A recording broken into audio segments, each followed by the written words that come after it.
It really was like a boiler room. We've got one of Hayes' longest standing in Australia. This isn't verified. This is my claim. You're a very well-known man. You've stayed at Hayes for how long? 32 years in total. Obviously, Hayes builds up and breeds great recruiters. When I came to Australia, the first situation I had to deal with was a dispute. I went and met him, and we spent probably an hour talking about the UK. And by the end of it, I said, "Oh, now what about this dispute?" And he said, "Oh, don't worry about it." Much more personable. That's the big difference between recruiting in Australia, or in Queensland certainly, compared to London. We weren't the number one agency. We weren't the biggest agency, but within a couple of years, we've taken that spot.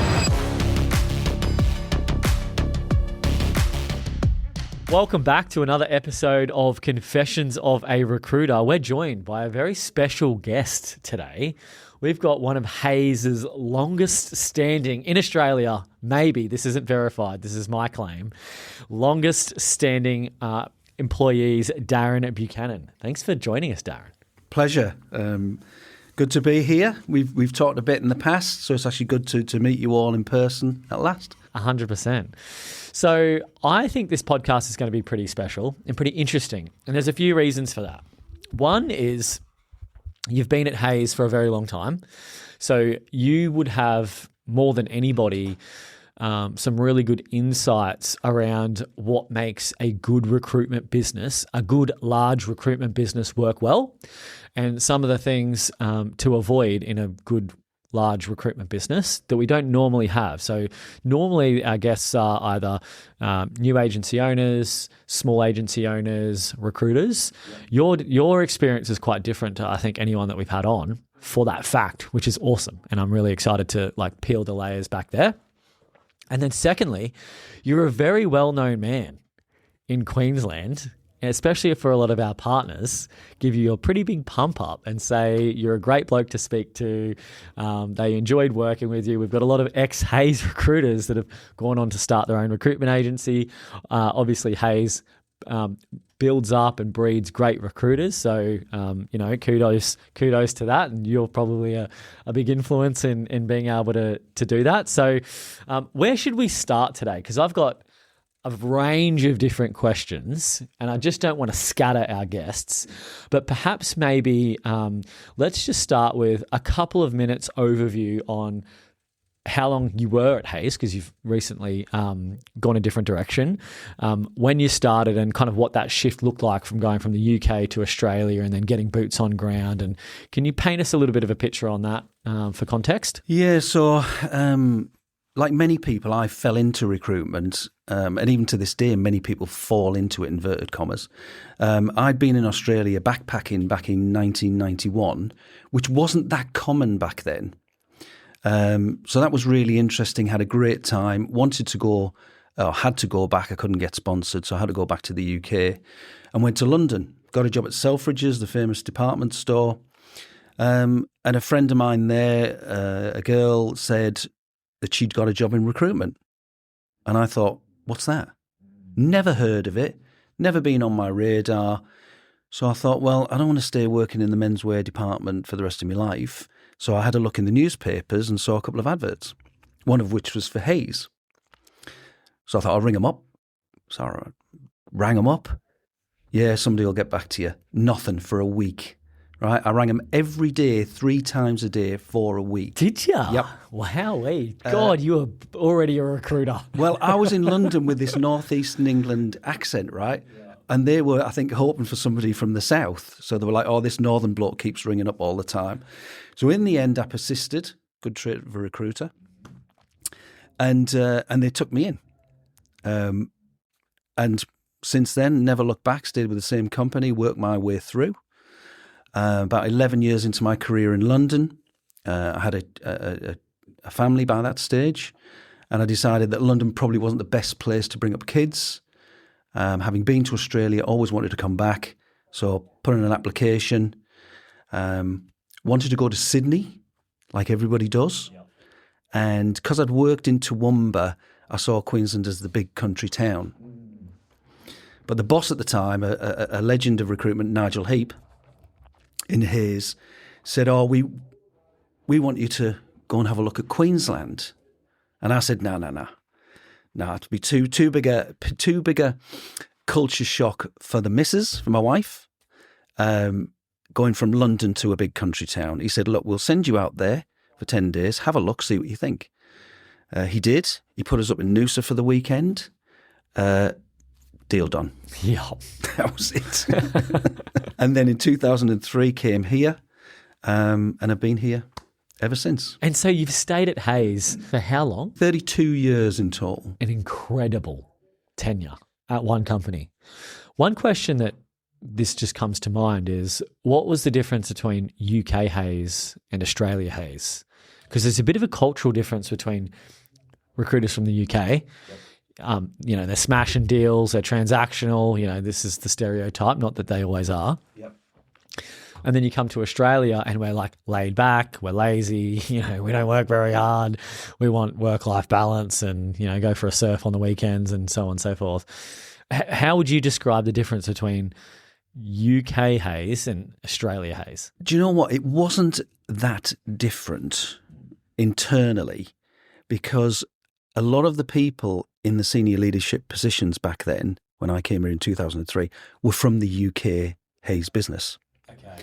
So the methodology and the practices were very, very much the same. What was different was how you dealt with clients and candidates, because that was a completely different culture. So, for example, when I first arrived, I'd been in London, obviously, where it was very transactional, like you said, and clients just want a job filled quickly, no fuss, no messing around. Most of the time didn't have opportunity to see you or meet you, just fill the job and get on with it. When I came to Australia, the first situation I had to deal with was a dispute. And I went and met this guy. It was quite a serious dispute, and I went and met him. And we spent probably an hour talking about the UK and how things were and having a chat over a coffee. And by the end of it, I said, oh, now what about this dispute? And he said, oh, don't worry about it. And I thought that's the big difference between, or one of the differences between recruiting in Australia, or in Queensland certainly, don't know about Sydney and Melbourne, but compared to London. Much more personable, much more, people wanted to meet you back then. It was almost a prerequisite that if you didn't meet them, they wouldn't deal with you. May still be the same today to a degree. So quite different culturally, but the systems and processes very similar. Yeah, interesting. Yeah, that's a really good point. So relationship driven, people want to meet you, do business with people that they like, this type of thing. But in the UK, they just want an outcome. Yeah, they want it as cheap as possible, as quickly as possible, and then move on. Certainly in London, I don't know about some of the regional areas in the UK, because all my time was spent working in London, but London was very transactional. But London can be very impersonal, anyway. Gotcha. So 10 years in the UK, 20 plus years in Australia, Brisbane specifically. What are some of the things that you've seen over the last 20 years? I can only imagine how different the different kind of seasons of business. Even, I think about my recruitment agency, it's 10 years old, and we've had so many different seasons of maturity and the way we do things and all this kind of stuff. I could only imagine what that would be like for like a Hayes business. Is there many different seasons? What have you seen from when you first got here to ultimately up to a couple of years ago, that some big shifts that you've noticed in recruitment, either at Hayes or just in the market in general? The advance of technology has been a massive player or part to play in what's changed. This is a bit embarrassing, but it is what it is. When I first started in recruitment, I had a plastic box on the right, a plastic box on the left. One contained the candidate CVs on a card. The other contained the client cards that you wrote your notes on. You had a handheld telephone, no computer, and to send CVs, you sent them through a fax machine, right? And if you were unlucky and the job was registered with another agency, one of your competitors, they would block your fax machine to stop you getting your CVs to the client. It was quite common, supposedly. I don't recall experiencing that myself, but apparently that's what used to happen.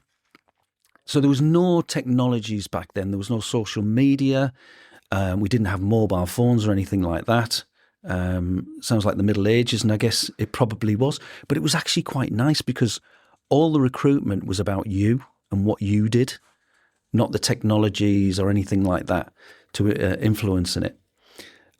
What's changed is when I first left London, it was very competitive, very expansive. We were opening offices here and there, opening regions. When I first came to Australia, certainly Queensland, I was surprised by how few agencies there were and by the fact that they only ever had pretty much one office. The first thing I did was go and open a load more offices. When I came, there was 3 offices. And by the time I left Hayes, we had 11 in Queensland. Wow. It's dropped back a bit now because the market's obviously got tougher in the last few years. And I remember sitting there at one point and saying to one of my colleagues, I don't understand why the other agencies aren't trying to compete with us, like opening up in the regions. And, because we were certain that if we moved into those areas, we'd pick up more of the market share. And we did. Eventually, we saw that start to happen. And I think the big difference then was in the UK back then, we often worked in a pyramid management structure. You had layers of junior management, senior, junior management, and then trainees and recruiters.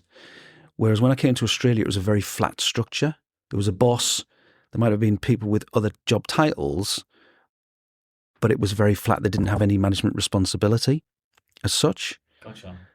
So that didn't allow them to grow and expand in the same way that we were used to in the UK. Do you still feel like having a local presence is a competitive advantage now? Like fast forwarding 20 years, you obviously went from 3 to 11. It's dropped back a little bit, but how much influence or how much business do you feel you can generate by having a local office? Is it still as relevant today as it was 10 years ago? I don't know that it is.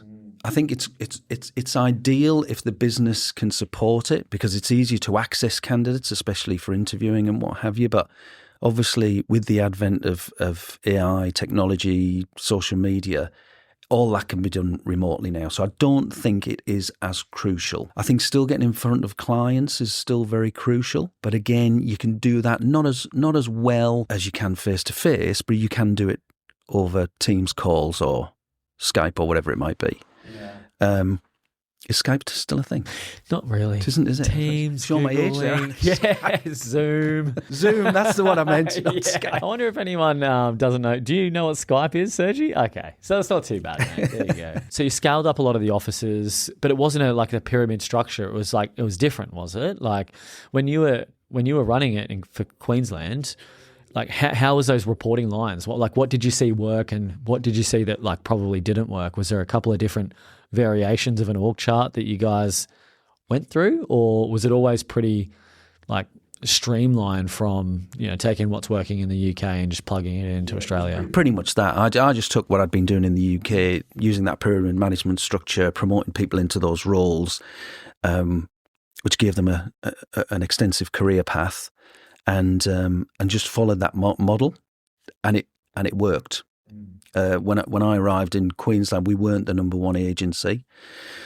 We weren't the biggest agency, but within a couple of years, we'd taken that spot in terms of revenue, in terms of size. There's still some of the agencies that were bigger than us in the trades and labour space, but from a technical recruitment, specialist recruitment sector, we became the biggest. Biggest is like revenue, headcount, offices, profit, offices, headcount. Oh, wow. Mainly those things. Yeah, I don't know about turnover, because obviously turnover includes the money the temps get paid, etc. And in those trades and labour spaces, the turnover can be quite high, but the profit quite low. But look, it worked. And really enjoyed doing that, and it was great. We had some great times, as recruiters do even to this day, from what I see on social media anyway. Yeah. There's a lot of gratitude from a lot of Hayes recruiters that I find around the Hayes culture, how they were taught what to do, how to think, how to show up every day, how to focus on what matters and drop what doesn't matter. So I think, like from my experience, I've obviously never worked at Hayes, but know a lot of Hayes recruiters, ex-Hayes recruiters, and there's a lot of gratitude from them that like they're so grateful that was like their grounding, which leads me to like one of the questions that I did have around what you look for to hire in Hayes. Were you hiring primarily, and were you like participating in like interviews, or were you mainly hiring like more senior people given what position you held? Like what were you looking for when bringing people into Hayes specifically? Well, I think that was one of the things in when I was in Hayes is I would be directly involved for the majority of my career, a little bit less so towards the end because I had very senior people doing it. But it was almost insisted upon by the managing directors at the time that people at my level would be directly involved in the hiring. And what do we look for? We look for people with resilience. We look for people with confidence, even if that confidence is confidence that deep down, they're quite nervous, but they can, present as confident and feel the fear and do it anyway type thing, hug the monster, whatever term you want to use. And people who were competitive and eager to learn and build a career. There's many traits, I guess, but the resilience is probably the biggest one. But yeah, I would be directly involved in most of those interviews. And look, within the business, we've had a lot of people come through who've gone on to work with yourselves or do other things. But equally, there's a lot of really experienced, outstanding recruiters still within the business. And I think that's a testament to how strong that business is. And whilst a lot of the bigger agencies are going through a tough time at the moment, my company was always one that could weather those storms and come out the other side and always come out the other side stronger. Whether that's the case now or not, I don't know. But the DNA is there, so hopefully they'll be able to do that when the time comes. What if, with a click of a finger, you could start your own recruitment agency? Well, now you can. With XRecruiter, launching your own agency has never been easier. In less than 3 weeks, you could be taking home 85% more of your billings with everything handled for you. You recruit, we take care of the rest. Click the link in the description to see if you are ready to take that next step.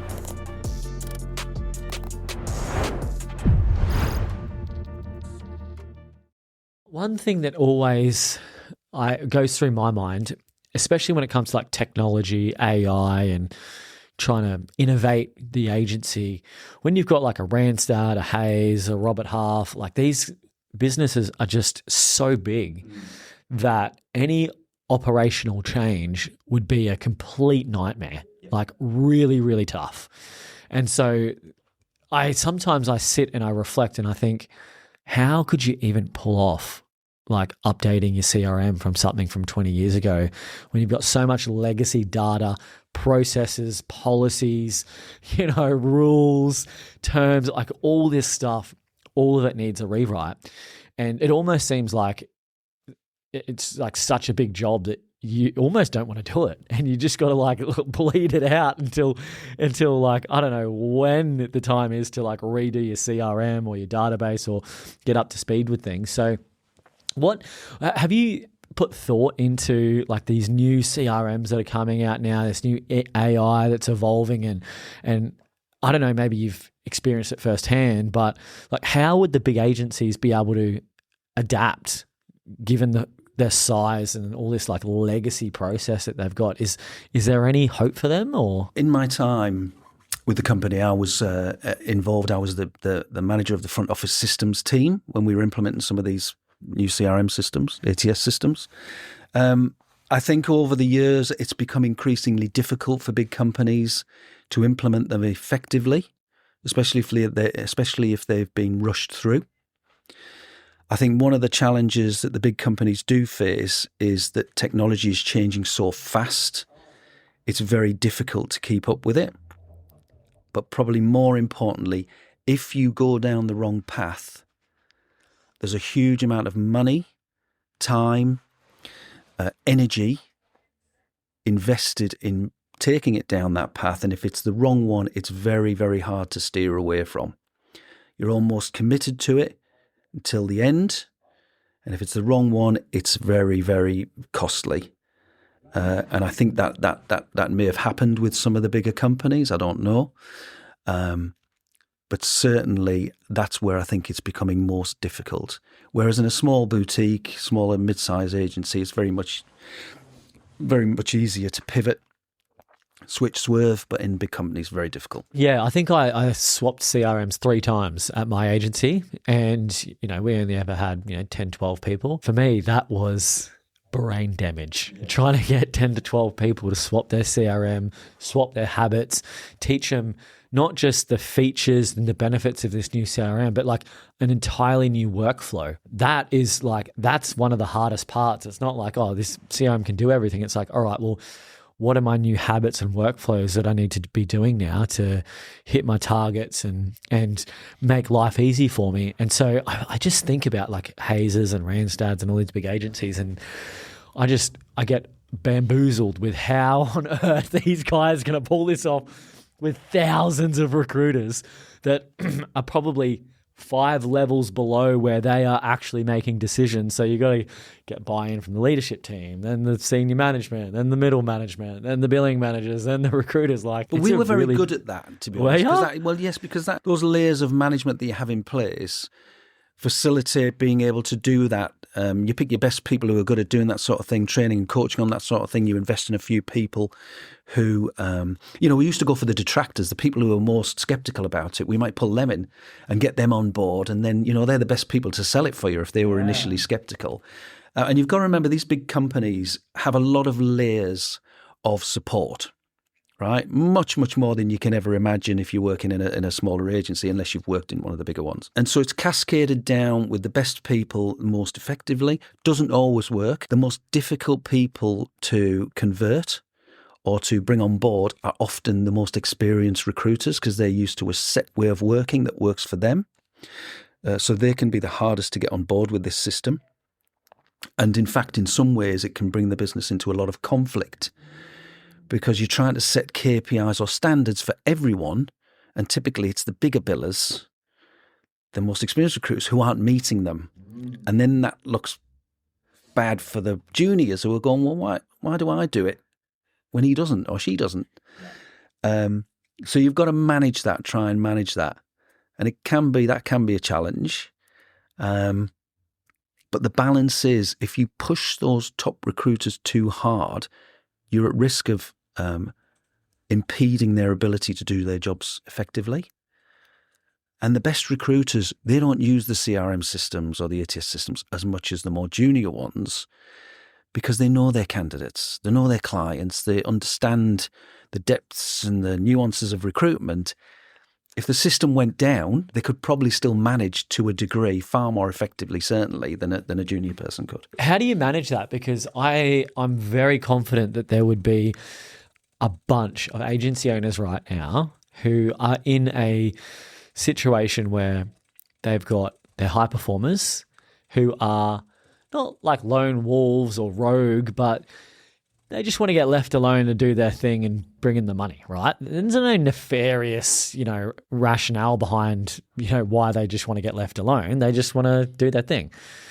But then when you're trying to set like good habits and KPIs and, install this in with the rest of the team, like, have you found any meaningful ways to be able to bridge the gap between, well, he bills $2 million a year, mate, so we're just going to let him do whatever he wants. You bill $200K, so you need to follow this direction. I think there's a bit of just exactly what you've just said. Just saying to people, look, that person doesn't need to do what you're doing because they're billing X amount of money. With a lot more working from home now, it's easier to achieve in theory, because those top people can work from home for a period of time. You can almost isolate them without isolating them entirely and say, look, you go and do your thing while we work through this. But the other method, and there's a lot of complaints in recruitment about top billers not being the best managers, right? Which often is true. They're great at doing it themselves. They're often not very good at communicating that to other people, because they do it fast, they do it effectively, and they're not good at trying to slow that down and explain how to other people. So the other way is to make them managers, and then they almost have to do it because they're teaching other people how to do it. If they're falling down on the management bit, we can train them on that. We can give them support on that. But yeah, if they're really outside of the square in terms of achieving the KPIs, make them a manager, and then you'll find a lot of them will start doing it. Yeah. You typically get more aware and learn the process better when you have to teach it to somebody else. The best way to learn is to teach, right? Yes. Surely you have some pretty big highlights in your career. Being put into management, I'd been doing recruitment, doing construction management in central London in 1992 when I first started, in the depths of recession. Turned up, didn't have a clue what I was doing, and the New Zealand chap who ran the desk but was leaving, who I was replacing, said, grab your stuff, we're going out on site, right?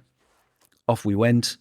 I think I had 5 temps working on that desk that he left me, and I was just making phone call after phone call. We used to do business development back then from 9 in the morning till 12 lunchtime. Nice. And then from 2 till 5, right? Wow. That was business development when I started. You weren't allowed to take the phone off your ear. Even when you were making your notes of the phone call, you weren't allowed to put it back on the receiver. I made the mistake of doing that once, and my boss at the time got a nod from the manager at the end of the table and slammed the phone, quickly picked it back up and put it under me. Because that's just awesome. Unimaginable now, right? I would love that now. But yeah, that's what you did, and you were just BDing all the time. So then they came to me and said, look, we want to give you the regional manager's desk, which was a building services engineering desk at the time. It was the biggest desk in the UK. It had, I think, 55 temps working in the depths of recession. And they said, we want to give it to you because you've impressed us. So that was my first really big highlight. So I took that on, struggled with it at first. What did you struggle with? I wasn't from construction, right? I was just this young lad from Middlesbrough who'd never even been in London. And trying to understand the difference between contracting and consultancy was the bit I was struggling to get my head around. Yeah. Didn't realise I was dealing with people who actually did the site work in mechanical and electrical, as well as the people who designed it. But very quickly I got my head around that. And then I took the desk on to be bigger and bigger, and we split it over a pretty short space of time. Following that, I got my first office. That was probably the biggest highlight.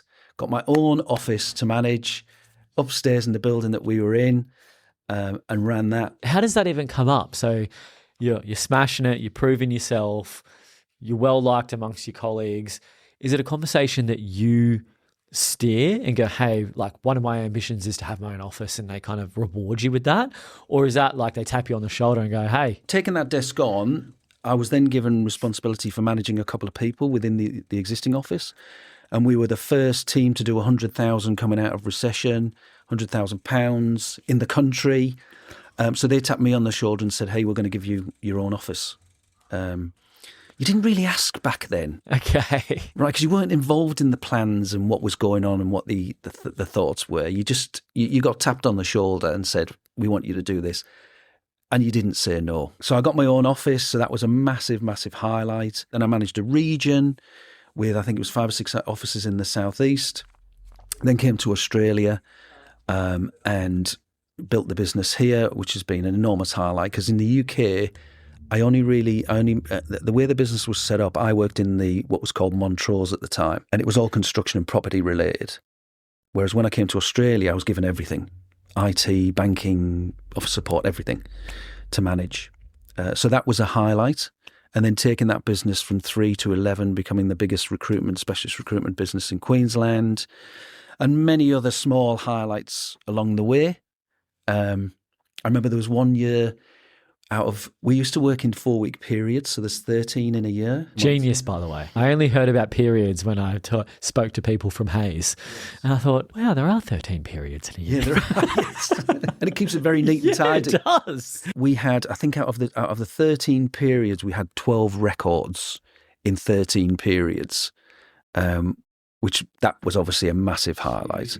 And that was when we were really just going off the charts. So yeah, some great times. There were many, many more, but obviously we've got to keep it limited. I guess just to follow on with that question though, were you always set out to like be a director of Queensland and be in the position that you were in, or was it just something that happened through just hard work, tenacity, showing up, getting tapped on the shoulder and getting told what to do, and you're going, done? Never planned the career path that I took. I didn't even know how long I'd be in recruitment for, to be honest, when I first started.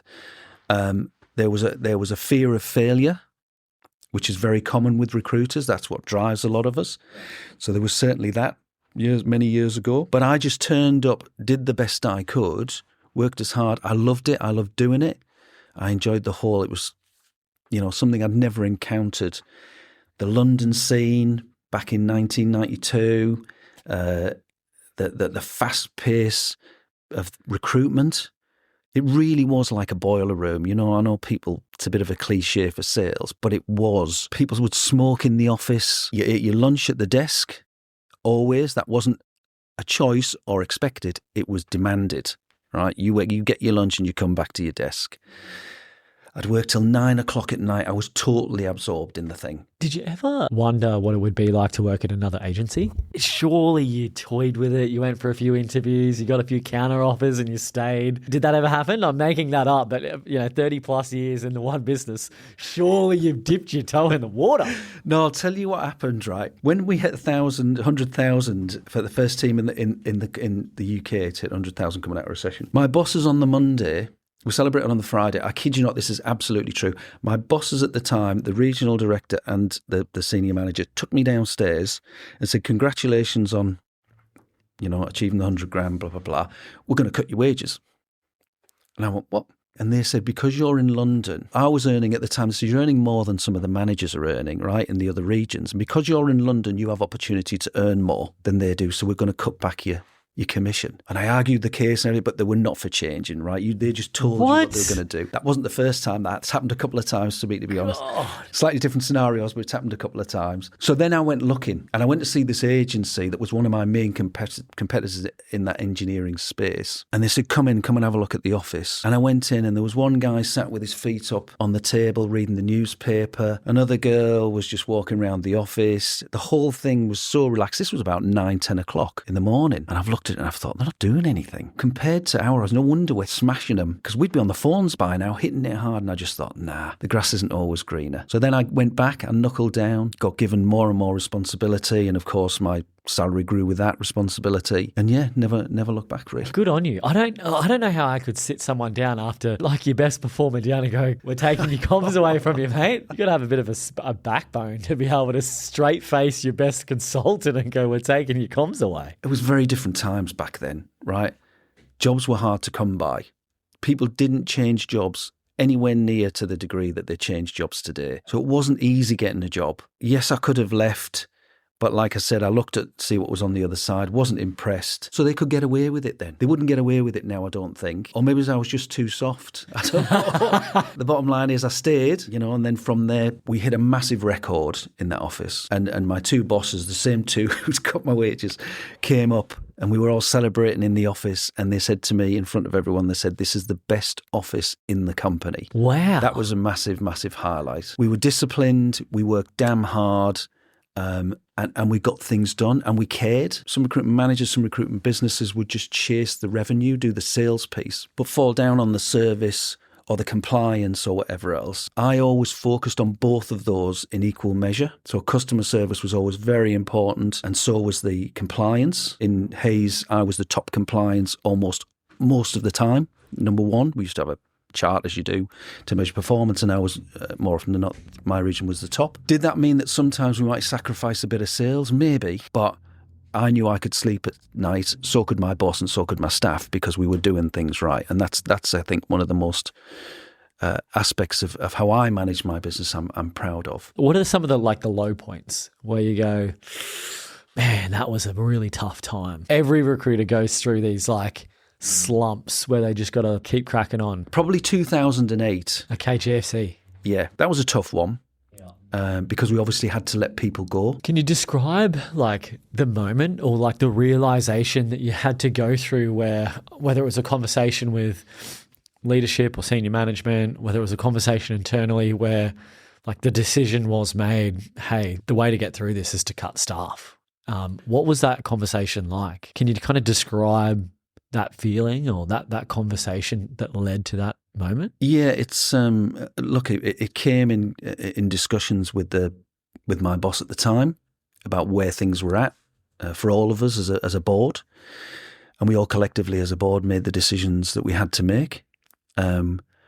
We did a couple of things that time. We decided we were going to continue to invest in training. I was talking to Serge about this earlier, because we knew that coming out of a downturn, it would stand us in good stead, and it did. Whereas often when times get tough, one of the first things that used to go was training, HR, etc. We invested in it, and that was probably one of the best things we ever did. But the decision to let people go was a real gut punch, because you become, as you know, in recruitment, it's all about personalities, and people become like family. And having to let some of those people go, many of them very junior, just coming into recruitment, so it wasn't the end of the world for them. Thought might have felt like it at the time. Yeah. But you could see the potential in those people. You could see that they could have been great. They're going to be great recruiters, but you just couldn't hang on to them. So it was very strategically done. It was about, who do we keep to take this business forward when things improve, and who do we have to let go to ensure that we can stay profitable and weather the storm. How did you make those decisions? Was it just because I've heard some like crazy redundancy stories where there's been an org chart, you bring in the whole team in, you go, if your name's still on the org chart, you still have a job. If it's not, like, you're gone. Like crazy redundancy stories. Horrendous. And you see some of that in the tech sector, with the emails and stuff. It's worse. Yeah, emails just at 5 a.m. Hey, sorry, everyone, you're done. After all these years, right, where there's been many, many instances where people have had to make redundancies for one reason or another, we still have not learned, business has still not learned in many areas how to do this effectively and properly. We would hear stories of agencies where they'd get them in a room, obviously not naming names, and they'd get them all in there and say to a big group, you're all being made redundant from today. And then they'd end up in the pub near our office drinking. Some horrendous stories. Hopefully people are better at managing it these days, but as you've seen with some of those tech companies, not really. You've got to be human, right? You've got to have a heart. Careers is one of the most important things to people. It doesn't matter if they've just started it or they've been in it for many years. You've got to talk to the people, explain, help them understand, and send them off with a positive attitude towards what's ahead of them, right? For some of those young people, look, you were great in the job. If things improve or when they improve, we will certainly consider having you back and would love to reach out to you. But these are the things you've been great at. Go on and find something in the meantime, or whatever your passion is, to take you forward. There's still a lot of work to be done. Yeah, it just seems like very reactive for a lot of businesses. It's like, this is the decision, quick, make it quickly, let's just rip the Band-Aid off and get it over and done with. Yeah. It becomes a transaction rather than a human. All the emotion goes out of it, becomes purely transactional. Let's get it done and dusted, like you say, and then move on and just forget about that bit. That could be because people are uncomfortable doing it. Yeah. It could be because people are more attached to the business than the humans, the personnel within it. Yeah. Who knows? But yeah, I think there's still work to do there. A couple of years ago, you decided to change scenery. Talk to us about why after 32 years, 33 years, you've decided to try something different. I was dealing with some other issues at the time, and I'd been on a course with Hayes. It was all about leadership, and it was in the UK, and it was army guys, and what they were telling us was you've got to look after yourself first and foremost. They were showing us that leaders in the army think about the people first, which was complete epiphany to me, right? Complete revelation. Because I'd always thought in the army, you get told what to do. It was like Hayes back in the early days. You get told what to do and you did it. Yeah. But no, they always say, no, the soldiers eat first before the officers do. It's all about people following you, not telling them what to do, but them wanting to follow you because of the great person that you are. And I just thought, you know what? I haven't looked after myself enough over many, many years. And it's time I did a bit more of that. I've been so committed to the company. We'd been very successful coming out of COVID. Then we got a kick in from the CEO because he'd overpromised the market at the time. And even though we were probably going to do our second best year ever, it wasn't good enough. Crazy, isn't it? So we got a big kick in. And I thought, I'm too old to get a kick in. You come out of it thinking, the world's my oyster now. And it is, but it does take a little bit of time to adjust to not getting up every single day, going to work every single day. So it does take a bit of an adjustment. And in the last 2 years, I've spent a lot of time doing the usual things, playing a bit of golf badly, doing a lot of fitness stuff. I have significant back issues now for a number of reasons probably, but certainly one of them would have been sitting down with a phone to your ear for that many years. So I actually quite like to see that a lot of younger people these days are doing the fitness. You know, should they be in the gym at 10:30? I don't know. But they're looking after their health. They're moving around because, as is now recognised, sitting down at a desk, they reckon, is as bad as smoking. I think. For your health. Yeah, it's as damaging as smoking, and certainly for your back, I can attest to the fact that it is. So I spend a lot of time doing those sorts of things. Obviously, doing some consulting. I have a company, Ardent People Solutions, where I do coaching and mentoring with some of the smaller agencies.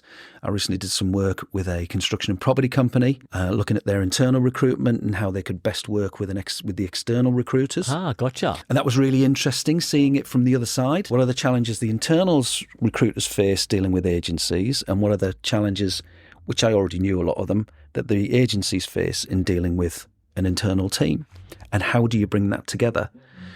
And I ended up producing for them a 25-page document spelling out how best to do that and how to get the most from each other and make it work more effectively. So that was really interesting and something different. Nice.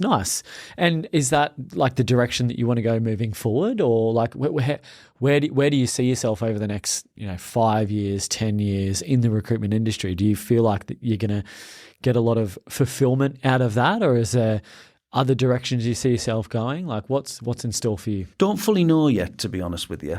I feel too young to fully retire, but too old to go back into doing what I was doing before.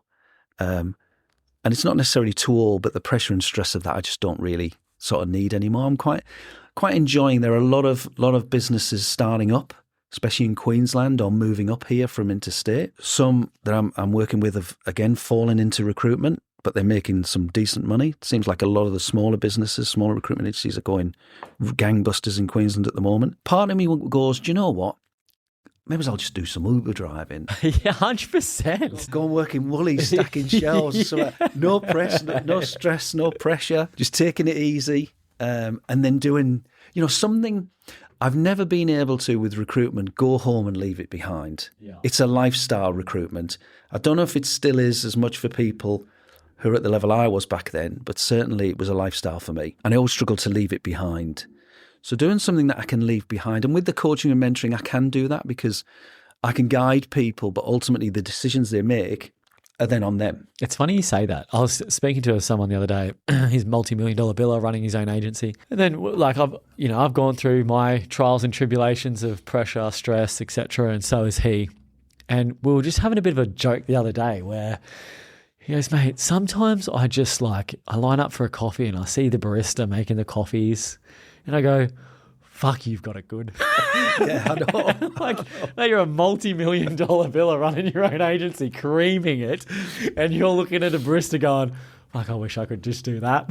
No, yes. I was telling him as well, I was like, dude, I feel the exact same way. I drive past a construction site, and there's a lollipop lady that just goes, stop, slow. And I just go, oh, that'd be such a good job. You just stand there, stop, slow, go home, rest. What a life to live. But you also know that you'd probably do it for 2 days and then you'd go, I'm bored. Yeah, exactly. Right? Yeah. Because true recruiters thrive off that competitiveness, that closing a deal, all that sort of stuff. Many years ago when I first started, I remember saying to my boss at the time, because I was on £10,000 living in London, right? And they'd upped it for me. It was normally 9 and they gave me 10,000 to live on. And I remember going into my boss at the time and saying, look, my mates in Middlesbrough some of them work in factories and they get paid more than I do. And he said, well, go and fucking work in Middlesbrough then. And I thought, all right, okay, that's as far as I'm going to get with that conversation. Right, maybe I should have. Yeah. You know what you'd be really good at? I sometimes get these emails from, there's these companies that do fractional board advisory, and I don't know the pay or the responsibilities and so forth, but there's all these companies out there kind of like recruitment companies, but they try and get senior execs that are they just don't want to be smashing 50 hours a week anymore, but they've got a lot of wisdom and guidance to give people where they go, do you want to be a fractional board member to, these 6 different companies, and they, I don't know, pay you a monthly salary or something like that? It might not be massive, but I always saw that as like, when things end and it's time to just like slow down a little bit, I feel like that could be a really fun path where you could go to like a board meeting once a quarter and put in your wisdom and help guide these other people running their businesses. So maybe I'll forward you an email of some of the things that I get. Yeah, that's the sort of thing I'd like to do. Again, one of my strengths, I think, in the role that I was in for many years was developing and helping other people. When I was in the UK, I used to get very frustrated because my managers at the time would steal my staff to go and run other offices that weren't under my regional management, or to go and do a job over here or a job over there permanently. And it used to frustrate the hell out of me because I'd be saying to them, look, I've got to now replace that person and train someone from scratch. And I've spent all that time. And it took one of them to eventually turn around to me and say, look, you should see it as a good thing because it shows you're doing a great job of training and bringing people on and progressing their careers. And he said, and ultimately these things have a habit of coming back to you. And I thought, yeah, right, or when, how? And lo and behold, in one instance, guy was put in to run the Luton office. I didn't manage it at the time. The regional director there went or was let go or whatever. And they said to me, oh, can you take that over? Because obviously you know the manager, you trained him. And my portfolio grew. So then I started to realise, as hard as it is, you've got to let these people go because they will come back to you. And even if they don't, there'll be massive advocates for you within the business more broadly. Yeah. Say good things about you, spruik your experience and your strengths. Yeah. So helping people and giving something back, because I had such a great time in recruitment. It was hard as hell often, but it was the most amazing thing. I did things I would never have done if I was probably working anywhere else. I had experiences I would never have had. I travelled the world. I went from the UK to Australia. I've got a fantastic lifestyle, all because of recruitment, all because I fell into recruitment. It's one of the few jobs still in the world or still in employment where with very little experience, very little qualifications, you can still make a lot of money and make a massive difference. You have said that beautifully, and that actually ties in to our very last question here, which you'll be able to just expand on what you've just said. What's one piece of advice for someone starting recruitment today? What advice have you got for them? Try not to let it consume your life. You can be at the demands of your candidates, at the behest of your clients. Your boss wants a piece of you. You're working all the hours because you're paid commission, and the more hours you work, the more money you make. Try and have a better life balance or maintain a better life balance, and don't let your job become your life. That is awesome. Well, Darren, I really appreciate you spending an hour with us today, sharing your wisdom, sharing your journey, and chatting all things recruitment. So if anyone wants to find you, talk to you, ask you advice, pick your brain, what's the best way for someone to do that? Either via email. I won't give my telephone number out on a podcast. The easiest non-friction, non-intrusive way Probably would be LinkedIn. to LinkedIn. Yeah. Connect with Darren on LinkedIn. Darren, thank you. Appreciate it. Hopefully you enjoyed, and we'll see you next week.